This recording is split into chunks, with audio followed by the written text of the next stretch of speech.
So இந்த சிம்ம ராசியில் வரக்கூடிய அடுத்த நட்சத்திரம் அப்படின்னு பார்த்தோன்னா பூர நட்சத்திரம்.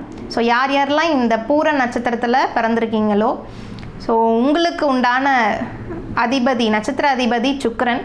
ஸோ கட்டாயம் வெள்ளிக்கிழமை அன்றோ அல்லது நீங்கள் பிறந்த ஜென்ம நட்சத்திரம் பூர நட்சத்திரத்தன்றோ பலாமர கன்றை நீங்கள் தாராளமாக நட்டு வைக்கலாம். அதை சுற்றி ஒரு வெள்ளை துணியை சுற்றி வைக்கணும், வெள்ளை பட்டு துணி. ஸோ சுற்றி விட்டுட்டு நீங்கள் அதுக்கு உண்டான ஒரு தீபத்தை ஏற்றி விட்டு தண்ணீர் விட்டு நீங்கள் வழிபாடுங்கிறத முதல் நாள் செய்து கொள்ளலாம்.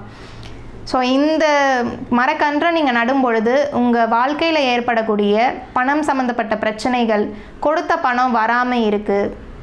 அடுத்தபடியாக பார்த்தோன்னா ஒரு பெண்களை சார்ந்த பிரச்சனைகள், பெண்களாலேயே பிரச்சனை வருது லைஃப்பில் அப்படின்னு நிறையா சொல்கிறவங்க இருப்பாங்க. ஸோ அவங்களுக்காகட்டும், ஒரு லக்ஸரியான ஒரு வாழ்க்கை வாழணும்னு நிறையா ஹைஃபையான ஒரு வீடு வாங்கி லோன் இஎம்ஐ கட்ட முடியாமல் கடன் சார்ந்த பிரச்சனையாக இருக்கக்கூடிய நபர்களுக்கு, இவங்களுக்கு எல்லாருக்குமே ஒரு தீர்வு அப்படிங்கிறது உறுதியாக கிடச்சிரும்.